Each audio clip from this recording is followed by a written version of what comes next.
ప్రత్యేక హోదా వస్తే అంటే ఒక ప్రత్యేకంగా దీన్ని గుర్తిస్తే ఈ రాష్ట్రం పాపం వెనకబడ్డది, ఇది పిల్ల రాష్ట్రం, చిన్న రాష్ట్రం, దీనికి సరిగ్గా ఒక రాజధాని లేదు, ఆల్రెడీ డెవలప్డ్గా ఉన్న అంతో ఇంతో హైదరాబాదు రాజధాని వంటిది విభజన తర్వాత అది తెలంగాణకే చెందింది, వీళ్ళకి ఏమీ లేకుండా పోయింది.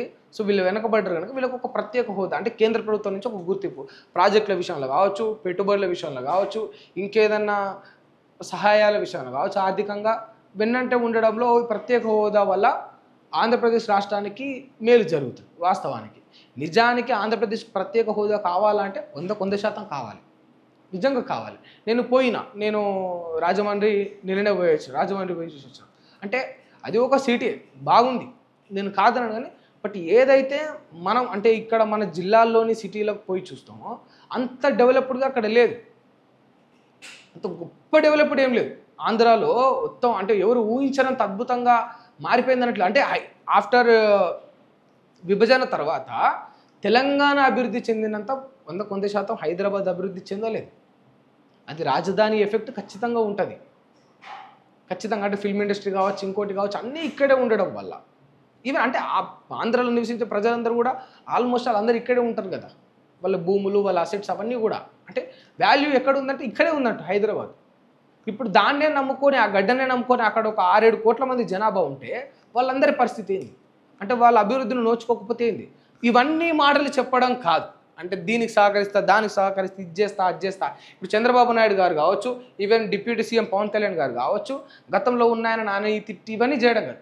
దమ్ము ఉన్న నాయకుడు ఎవరైనా ఉంటే ప్రత్యేక హోదా సాధించుండ్రి, ఆంధ్రప్రదేశ్ బ్రతుకున్న దిశను అట్లా మార్చుండ్రి, దానికి ఒప్పిండ్రి, ప్రత్యేక హోదా చేస్తాము, ఖచ్చితంగా తీసుకొస్తాము ఆంధ్రప్రదేశ్కు అనేది నిరూపించుండ్రి, అది చేసి చూపెట్టుండ్రి. అప్పుడేమైనా అంటే మీరు రావడం వల్ల ఒక గొప్ప ఉపయోగం ఉందనుకుంటాం. సరే కొన్ని చిన్న చిన్న పథకాలు అలా మార్పులు చేర్పులు ఎవరైనా చేస్తారు, బట్ అది కాదు కదా కావాల్సిన మార్పు.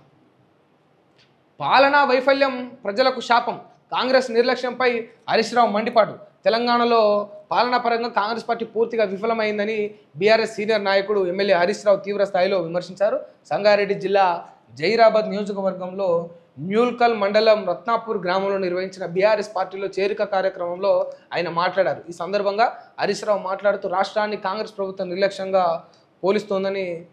పాలిస్తోందని, పాలనలో తీవ్ర వైఫల్యాలు ప్రజలకు శాపంగా మారాయని ఆరోపించారు.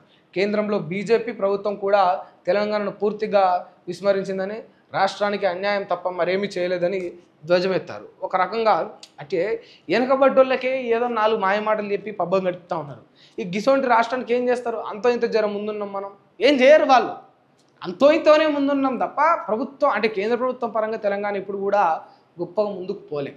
అంటే ఈ రాష్ట్రంలో ఆ గనులు, ఆ సౌకర్యాలు మనకున్నాయి, దాని నుండి మన వాళ్ళు సంపదను పెంపొందించుకొని ఇంకోటి చేసో మన రాష్ట్రాన్ని మనమే అభివృద్ధి చేసుకున్నామే తప్ప వచ్చి కేంద్ర ప్రభుత్వం మొత్తం ఈ రాష్ట్రాన్ని, తెలంగాణకి ఏదో చేసిందంటే మాత్రం ఏం లేదు.